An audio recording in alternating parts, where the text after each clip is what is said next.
Hello everybody, Jose Rodriguez here.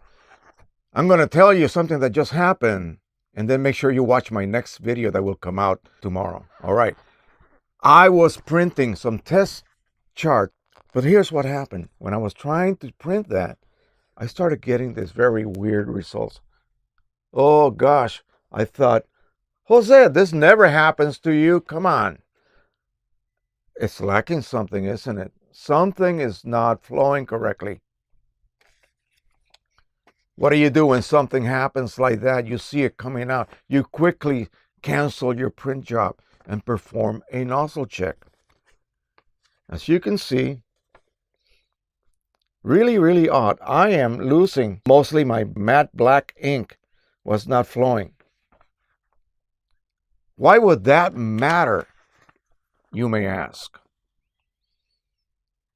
Why would matte black ink matter if I am printing on a luster paper? Weird, isn't it, right? It should not have any effect. Theoretically, I should be able to eliminate matte black and still get good results because I still have a full flow of photo black. As you can see right here, there are no bands anywhere missing. Nothing is missing. So what does that tell you? Yeah, really strange. And I know this is the case with the Pro-1000. The printer uses both inks at different proportions. Okay, it does use it. So does the Pro-10. I keep having to reload my matte black ink, even though I only print on glossy or luster papers. I never print on matte on that printer. So where is my matte black ink going? Well, I tell you, it might be going during your cleaning cycles, of course, that it performs on its own. And I think it is using some, in this case, mostly photo black, but some matte black ink. I don't know. I don't know what actually caused that.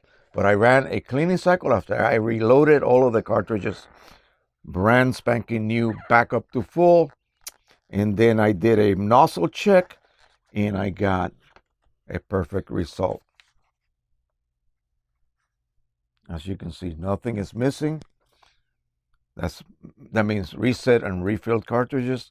Nozzle check after that, after I did the cleaning cycle, of course, or purge cycle. And I had a perfect result. So I then reprinted the image.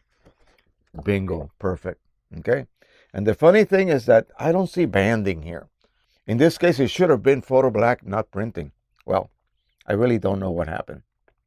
When something weird like this happens, don't waste your time trying to print more. Stop what you're doing, run a nozzle check, because that will tell you immediately what's going on, what is missing.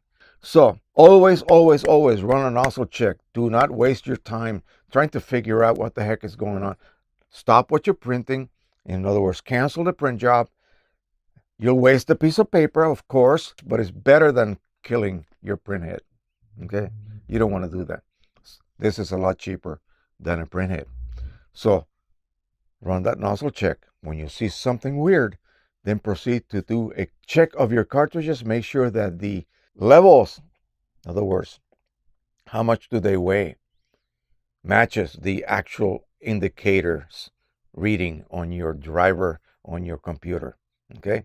So make sure that you keep track of that. We are refilling, but are we matching exactly the amount of ink loaded into a cartridge versus what the chip is reporting? You see, you could be running empty when the chip is still reporting that you have some ink left. So very carefully, you need to keep track of this, okay? When you refill these PGI-72 cartridges, you have to be really careful. They're the easiest cartridges to refill. No modification is required, but you still have to do many things. And in a subsequent video, I'm going to tell you exactly what those things are and what to watch out for, because they will cause a bad nozzle check on you, okay? And you have no clue what you're doing. In other words, it will be more of a ink starvation problem, okay? I'll touch on these on a future video. I'll keep you in suspense. Thank you so much. Don't forget to subscribe, share, and like. And as always, happy printing, everybody. Bye-bye.